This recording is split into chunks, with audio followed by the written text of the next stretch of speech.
Assalamualaikum dan salam sejahtera. Hai, saya Cikgu Farah. Untuk video kali ini kita nak belajar matematik KSSM tingkatan 1 bab 4 iaitu nisbah, kadar dan kadaran. Cikgu akan fokuskan kepada subtopik 4.3 iaitu kadaran. Seperti biasa, sebelum kita mulakan pembelajaran kita, apa kata kita lihat dahulu standard pembelajaran bagi video kali ini. Standard pembelajaran bagi video kali ini ialah yang pertama, murid-murid akan dapat menentukan hubungan antara nisbah dan juga kadaran. Kemudian murid-murid juga dapat menentukan nilai yang tidak diketahui dalam suatu kadaran. Jadi jom kita mula. Kita akan mulakan dengan mengenali hubungan antara nisbah dan juga kadaran. Apa tu kadaran? Kadaran ialah suatu hubungan antara kesamaan antara dua nisbah atau dua kadar. Kita dah belajar kan nisbah tu apa, kadar tu apa. Jadi ni kadaran ni adalah hubungan antara dua nisbah atau dua kadar. Okey, kadaran ni dia boleh diungkap dalam bentuk pecahan. Maknanya 1/2. Macam itulah dia boleh diungkap seperti itu. Contohlah cikgu pergi ke kedai. Cikgu nak membeli 10 biji gula-gula. Okey, cikgu nak beli 10 biji gula-gula lah. Okey, untuk kelas A contohnya lah. Okey, untuk kelas A.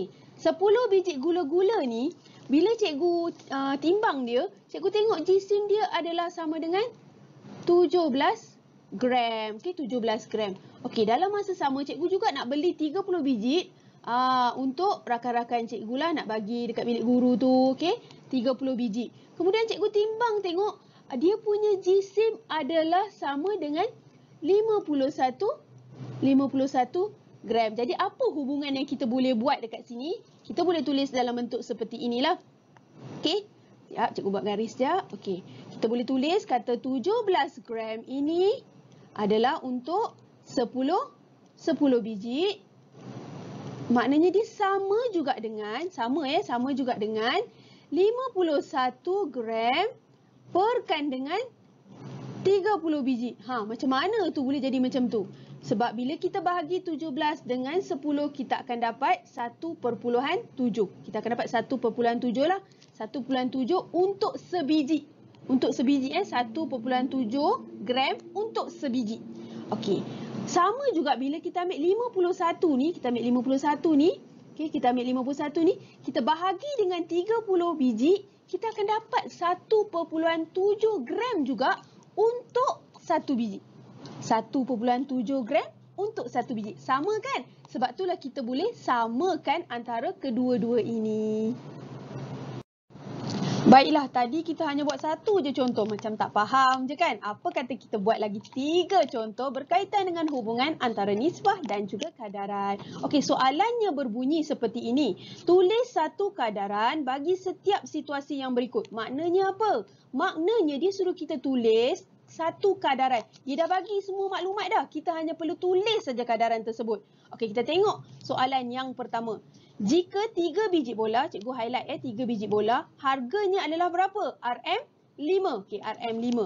Okey, kemudian seterusnya pula dia kata pula kat kita, maka 12 biji bola itu harganya adalah RM20. Biji bola, bukan biji guli.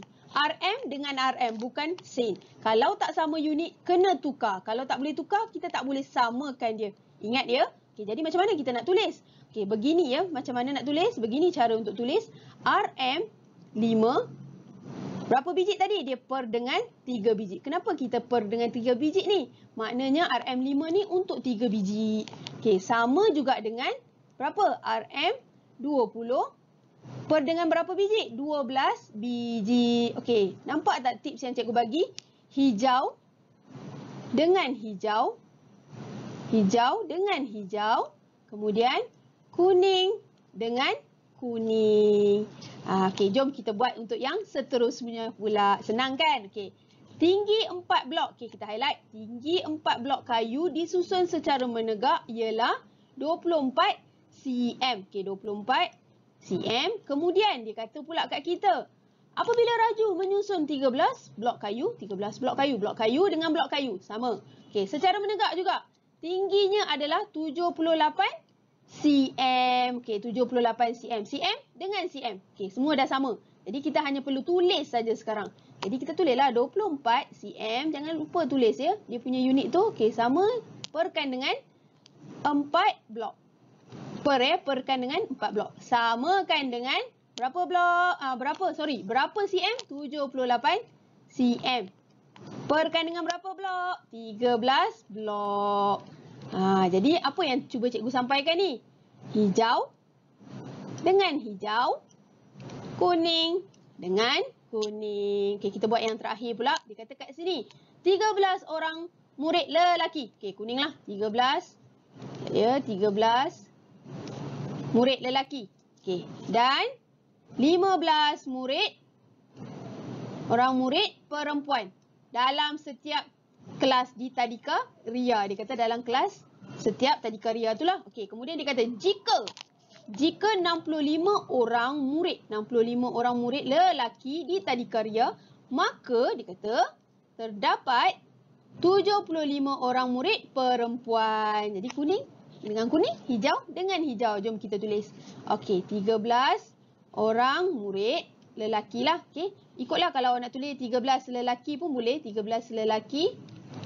Okey, perkan dengan berapa orang perempuan tadi? 15 perempuan. Panjang pula nak kena tulis ni. Okey, sama juga dengan 65 lelaki. Perkan dengan berapa? 75 perempuan. Cikgu punya terpanjang pula. Macam itulah cara nak buat hubungan antara nisbah dan juga kadaran. Baiklah, sekarang kita nak belajar pula bagaimana nak menentukan nilai yang tidak diketahui dalam suatu kadaran.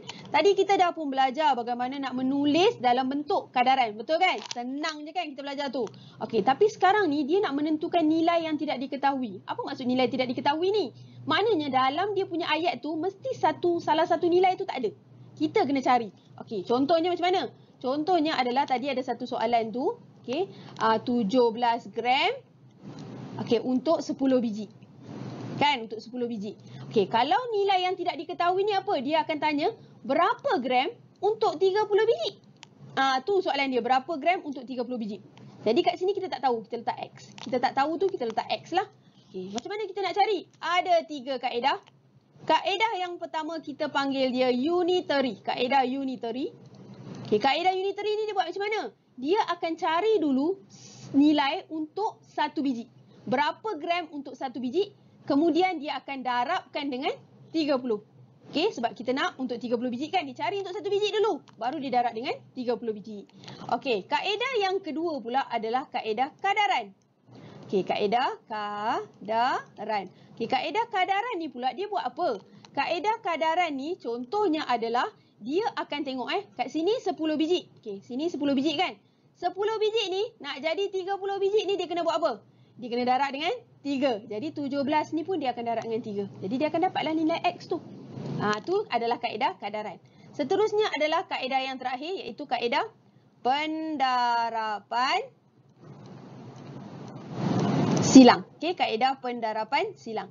Kaedah pendarapan silang ni dia buat apa pula? Okey, dia akan buat macam ni. 10 ni dia akan darab dengan X. Kemudian dia akan samakan dengan 30 ni darab dengan 17. Kemudian dia akan ambil 10 ni, dia bahagi pula dengan nilai yang kita darab kat sini. Jadi kita akan dapat nilai X. Jangan risau, cikgu akan tunjuk di slide yang seterusnya. Baiklah, sekarang kita nak belajar pula bagaimana nak menentukan nilai yang tidak diketahui dalam suatu kadaran. Kan tadi cikgu dah ceritakan ada 3 kaedah kan semuanya, iaitu kaedah unitary, kaedah kadaran dan juga kaedah pendarapan silang. Jadi kita ada 3 contoh soalan. Setiap satu contoh soalan tu kita akan buat untuk satu kaedah lah. Okey, untuk soalan pertama ni kita akan menggunakan kaedah unitary. Okey, terdapat 200 orang pemain dalam 8 pasukan rugby yang menyertai suatu karnival sukan.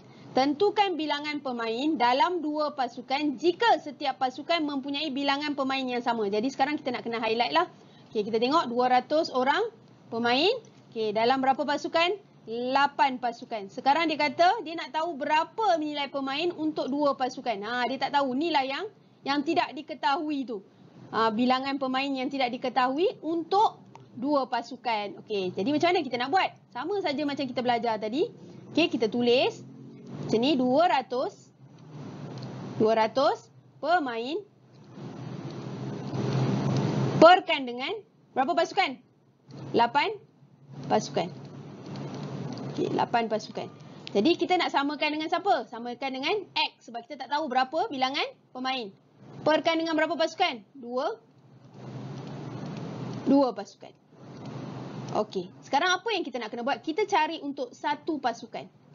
Satu pasukan berapa pemain? Macam mana nak cari? Satu pasukan berapa pemain tu? Kita ambil 200 ni. Kita bagi dengan 8. Dan kita akan dapat jawapannya adalah 25 pemain. Okey, kita akan dapat 25 pemain untuk satu pasukan. Untuk satu pasukan tau ni. Okey, sekarang kita nak berapa pasukan? Kita nak 2 pasukan kan? 2 pasukan. Okey, jadi kalau 2 pasukan, apa yang kita kena buat?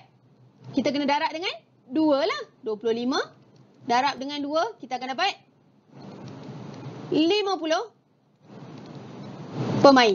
Okey, 50 pemain. Cikgu tertulis pasukan pula. 50 pemain.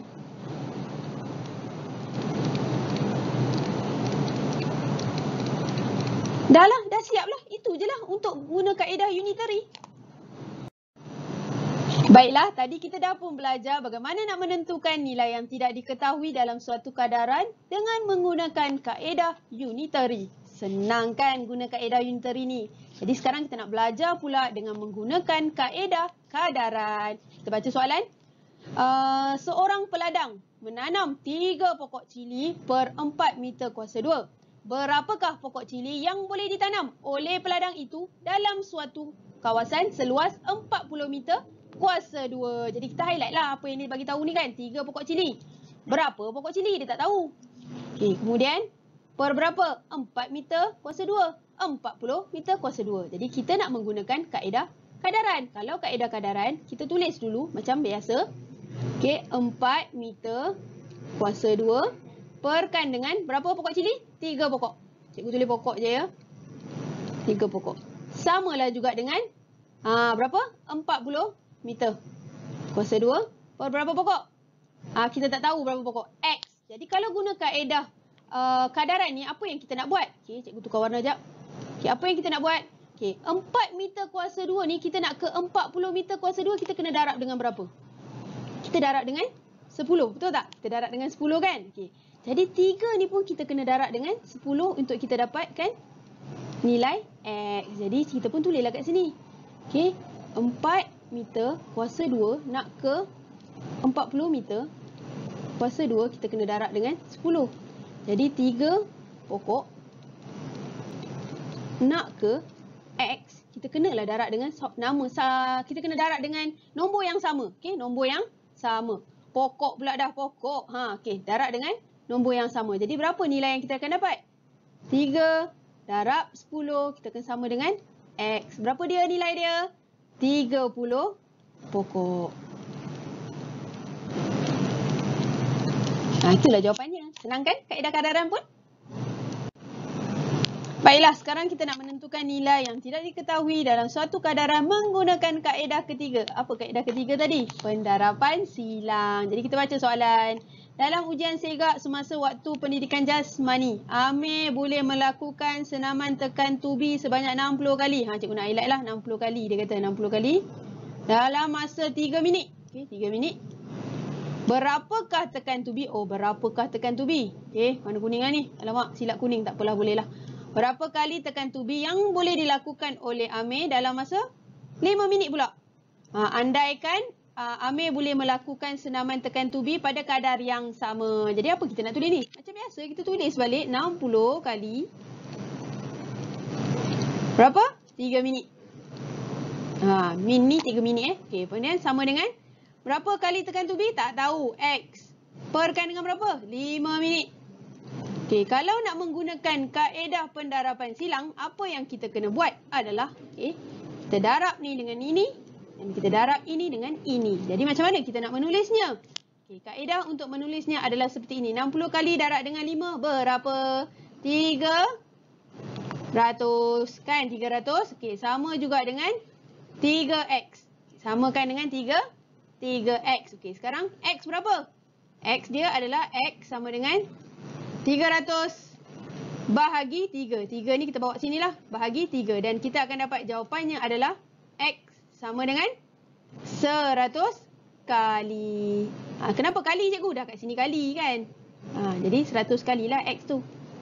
Senang tak? Jadi bagi murid-murid, kaedah mana yang senang?